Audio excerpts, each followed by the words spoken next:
Hey guys, we're back where it all happens here, where George is going to work his magic Aladdin lamp tricks and make this thing a fire-breathing dragon. This is a 2007 CVO Dyno 110 that George has selected the right components. George, give me a quick rundown on what you've done on this bike, the components you've used.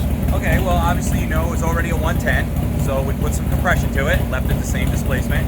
We're running a Screaming Eagle 259 cam. We got the Screaming Eagle billet, oil pump, and cam support plate. Obviously it comes with an oversized oil pump, which is very important for the scavenging especially. Stock cylinder head, stock throttle body, stock injectors, stock air cleaner, but a 2-in-1 Vicini pipe on it. So really not that much modifications to it. Which pistons did you use? Screaming Eagle. Screaming Eagle, high compression. What's the compression ratio now? 10.5 to 1. So I didn't deck the heads, I didn't trim the cylinders, nothing. So it's a drop-in, 10.5 to 1 kit. This is all drop-in components in this particular build. And it's got very simple. Stock belt drive and stock primary and transmission. Yeah, very simple build. Joe, anybody can do it and have it done just about anywhere. This came out of the box, a 110 Screaming Eagle with the Screaming Eagle heads and the 6-speed transmission. So it's pretty advanced for the year it came out in 2007. So it is absolutely stunning machine. The reason why we built this bike, it only had a little over 3,000 miles when we got it, and it was absolutely pristine. So we upgraded the suspension with the Ole shocks. The back brakes are on point, comes with braided stainless lines. This bike was $27,500 stock, brand new from Harley Davidson. And the reason why it was over $10,000 more than every other Harley made at that point is it came stock with the $3,200 upside down inverted forks, set of $2,000 mag wheels, special brakes, braided lines, custom factory CVO paint job. This is one of 742 made. So everything on this bike is stock original cosmetically, and George maintained all the factory components on the motor other than the ones that bought it up in performance that he mentioned earlier. So it's going to be interesting to see what it turns at the rear wheel. What do you figure she was stock based on the fact that we did the Dyna S over here and that rated at 82 horse? Do you think this would have been a similar horsepower? Almost identical. Basically identical. So about 82 rear wheel horsepower. Forget the claims the manufacturers make or that people make. That's a different kind of horsepower. That's known as brake horsepower. That's taken at the crankshaft, and they've spun it up to high RPM and then try to slow it down, where this is an inertia dyno, which is the buildup of power. So it's a different kind of number. It's legit numbers, it's just different. These are real world numbers as far as the horsepower increase over stock. And like you said, there's a couple ways to measure it at the crank, which would be what, 20% more probably? Yeah, depending on driveline loss and things like that. And also the humidity of today. It's a very humid day out today, and George said, and it's kind of hot, so that'll affect the performance a couple percent either way. Of course, yeah, air density and temperature and things always affects it, yeah. So, yeah, I'm really excited to see what she'll pull. Well, right now, we're not going to do a power pull right now. What I'm going to do now is I'm going to use your master tuner that I use to change the ECM in your motorcycle. I'm going to upload the flash that I had put in it way back then. Then I'm going to change it so that I can put it into like a data collection mode, all right, so that I can get information as it's running under load, okay, and you'll see different screens up I'll have, and I'm going to collect data, and then I'll be able to take that data with some software, make some changes to it, re-flash it, and then I'll be able to start doing some dyno pulls. So this is the magic Aladdin box right here. 99.9% of the people out there really don't understand what this does. Can you explain briefly what you do with that? Oh boy, what can I do? I mean, this is quite literally the most powerful tuning tool out there as far as a Harley Delphi system. You can do just about everything. I mean, I could spend hours on this video, which you can. But essentially right now what I'm going to be doing is I'm going to be tuning what's known as the volumetric efficiency tables and the ignition tables. So all the other tables, injector size, displacement, all these things, I've already edited, so they're already in here. When I have it all done, I can show you different tables up on the screen. You'll have a little better understanding. So why don't I go ahead and get set up here, and I'll start collecting some data. All right, and look back at our other videos. George has done a part 1 and a part 2, and I believe a part 3 on the engine build itself, so you can see what the motor looked like taken apart, and George explained at that point why he was making the changes he made. So look back under our playlist for the 2007 Screaming Eagle Dyno, and George will explain everything he's done in detail there. This bike is an absolute dime piece. George just plugged the tuner into the computer here, plugs it into this cord, and now it's on the other side. He's going to bring everything up on the computer here.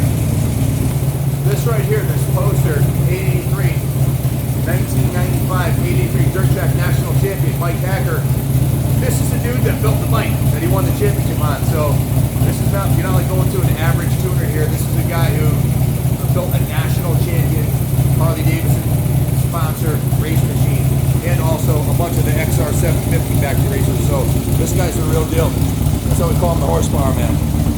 This is the CVO Dyna S 110 bone stock with 540 miles that George just dynoed at 82 rear wheel horsepower. That's about what you get out of a stock one on that type of dyno. Granted, at the crankshaft, the manufacturer may rate it higher. This one here is the next one we're going to dyno today. This is this is part 13 in the 13-part series of the Dyna FX DXT build. It's done, and now we're going to see what she pulls on the dyno. I can tell you, I took this up to Americade this weekend. It performed flawlessly.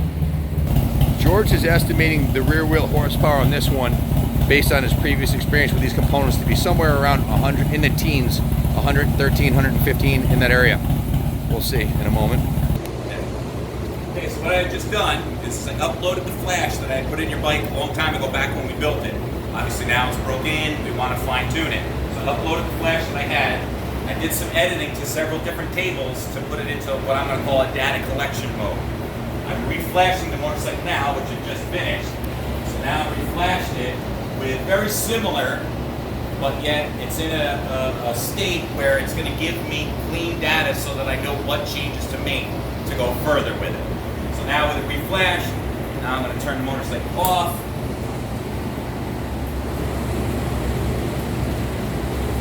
Wait for it to cycle through. It's like a computer. You're rebooting the computer with a new program. Exactly. Because the fuel injection is all computer controlled. Yep. Which very few people in the real world know how to do that. If you're one of the few that do, well, hats off. Turn it up again, and then essentially with it running, you'll see a screen come up. I'm actually going to have a dyno screen that'll just show me basic stuff, RPM, but the most important thing is my eddy current brake load, because I need to put the motor under load, and you'll hear that as I'm collecting data. And then I'm going to have the data master up for the master tuner, which is going to show me where the RPM and load range I've been collecting data, so that I know I have data in the ranges that I'm looking for. So that's what you'll see here on the screen. So let's make some noise. You got some earmuffs for this old man? Sure do. Where the hell are they? I got mine upstairs or shit. About to be a screaming eagle.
So George, explain to the viewers what exactly you just did.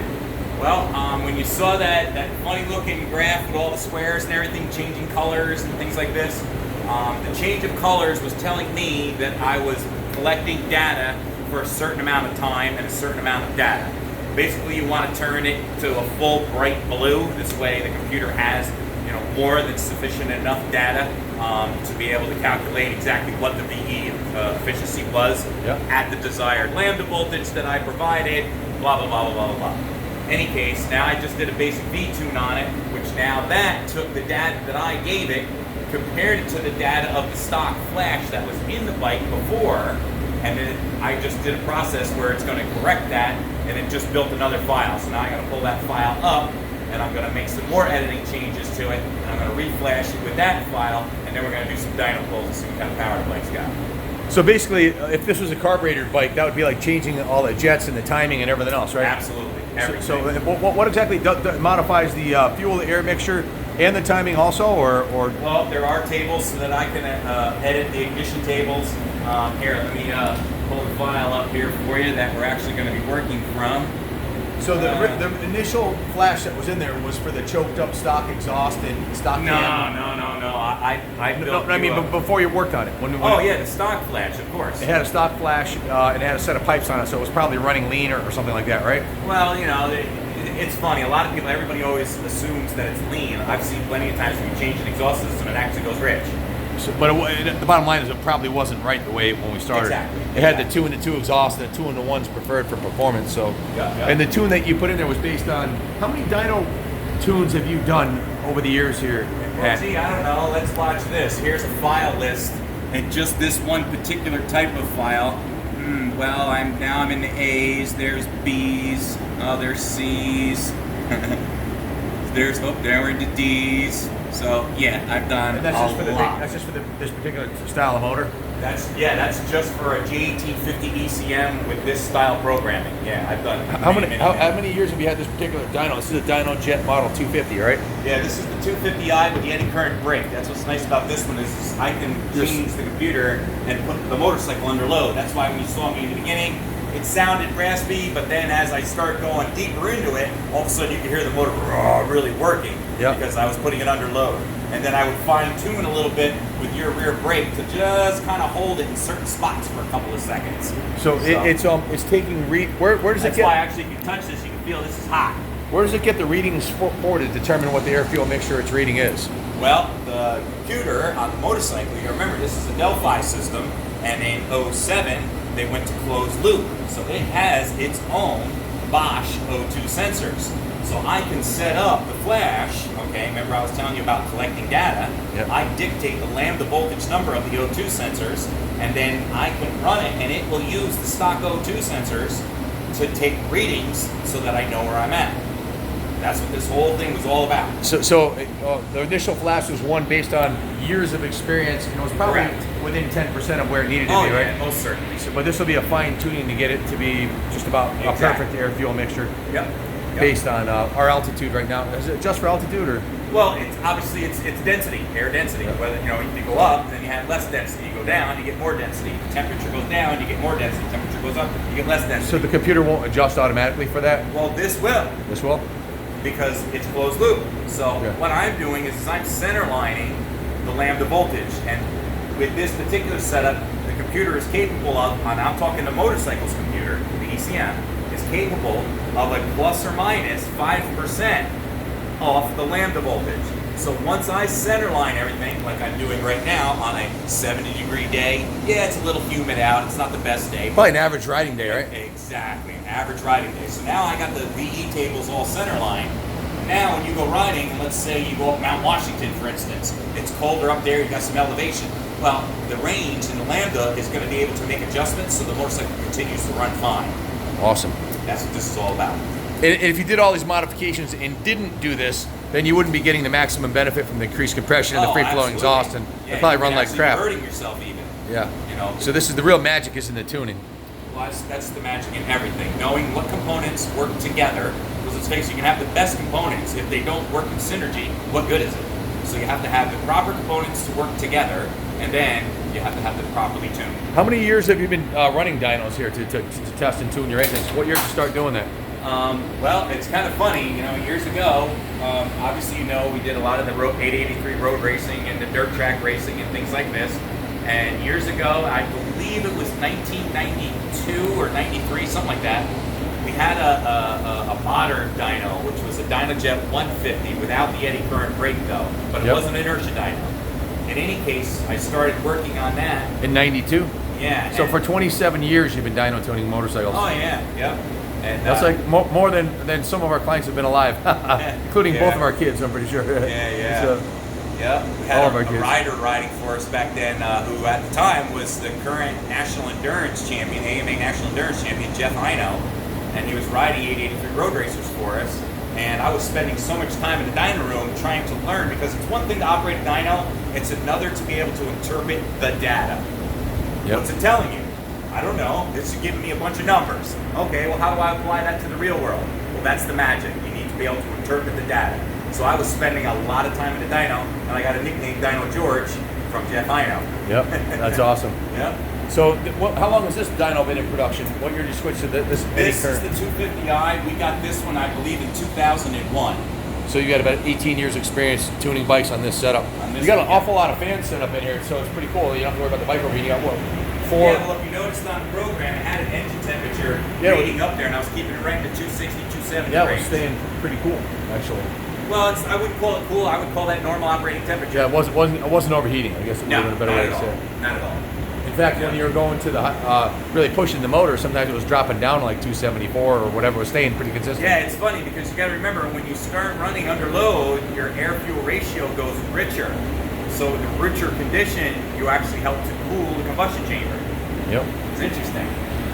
You know, on the road, I rarely push my bikes over 4,500, so it's cool to see the thing. What's the maximum RPM on this now? Well, we're going to twist it up here a little bit, and we'll let the engine tell us. So I'm going to say it's around 62, 64. We're going to start bouncing off the rev limiter at that point? Well, right now the rev limiter's at 62. Back when I did the original Flash, I did that on purpose. But it may want to be higher. As long as we're maintaining valve control and making power, I'll turn the rev limiter up. Another feature that's capable of doing with the Master Tune. I can set it wherever I want. What do you think the top speed on this bike would be with this build? If you had the suspension tuned so that it would go that fast and you're crazy enough to hold it wide open?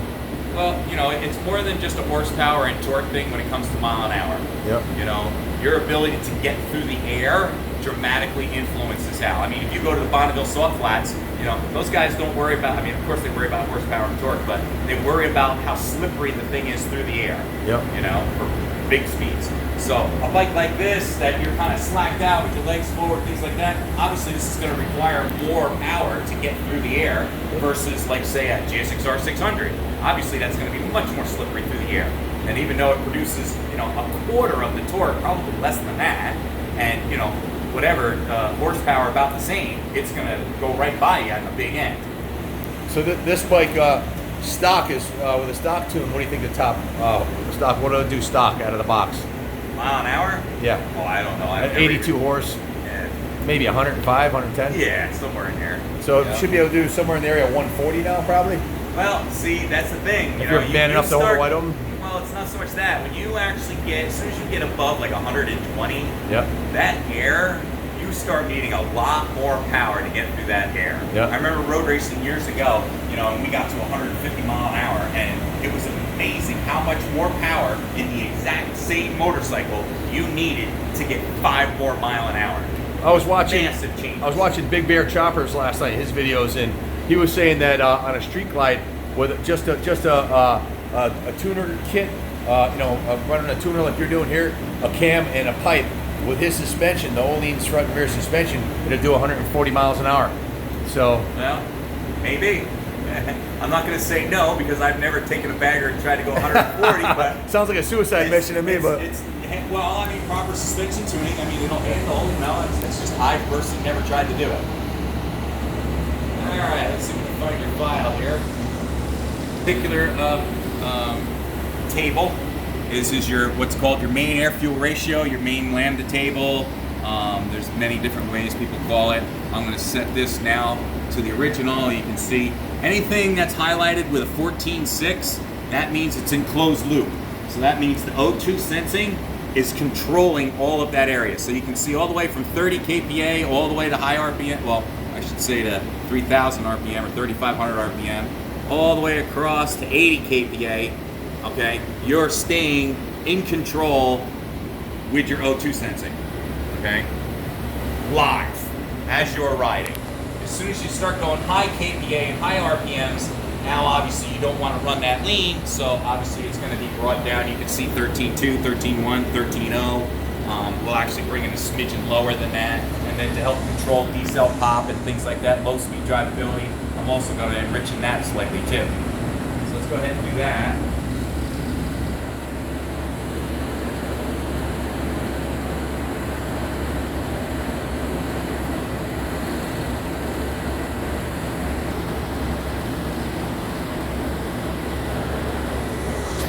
Will I notice a big change in drivability after the tune, or did well?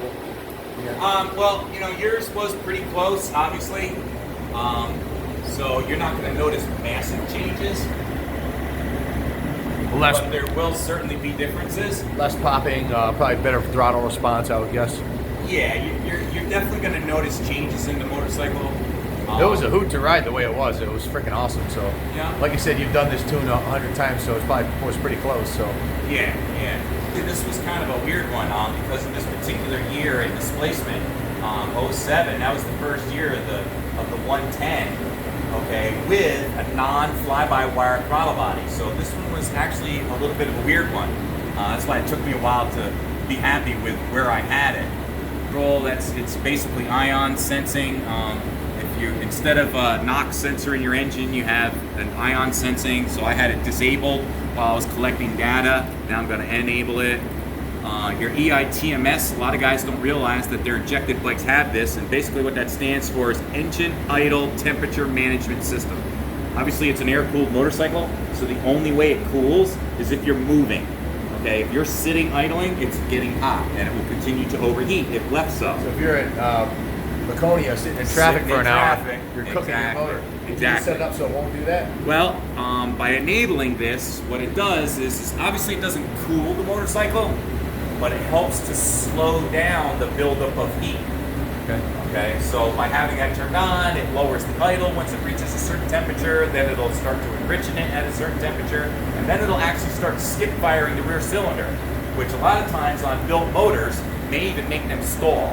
Wow. Okay, so a really built motor with a lot of compression, the bike winds up stalling. But these are all things that are telling you, hey, I'm getting hot, either Yep. shut me off and let me cool, or get in the wind. Yep. You know, so instead of just melting it, you know. So that's why I like having it on. So if you've got one of these 110s and it's set up and you're sitting in traffic and it starts running rough, that's because it shut off one cylinder so it won't cook itself, right? And you need to shut it off and start pushing it. When I'm in Daytona, I always shut my bikes off on Main Street. Yeah, I've had many and just people ask me about that. They think something's wrong, and then once they understand what's going on, and then they experience it, they know, oh, wow, okay, I get it. So, yeah, a lot of people, they don't understand. that's a great feature to have if you're going up Maracade or Laconia Absolutely. or Daytona or Sturgis or any of the places where you're going to be probably stuck in traffic with 1,000 other bikes. Now we're going to flash it. Now we're going to flash it with the updated map where I've changed the volumetric efficiency tables.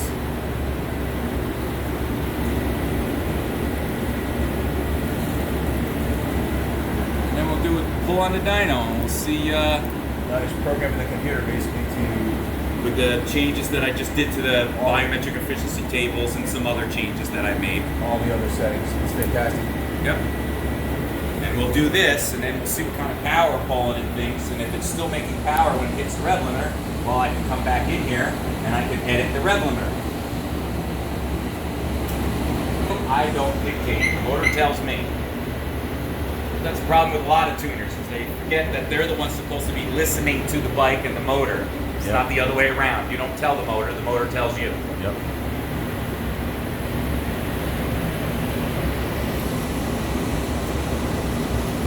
George built this engine in February when it was snowing here, and we didn't get a chance to ride it until Daytona. We took it down to Daytona and rode it and had an absolute blast on it. And I've been riding it around locally here, and we had to put a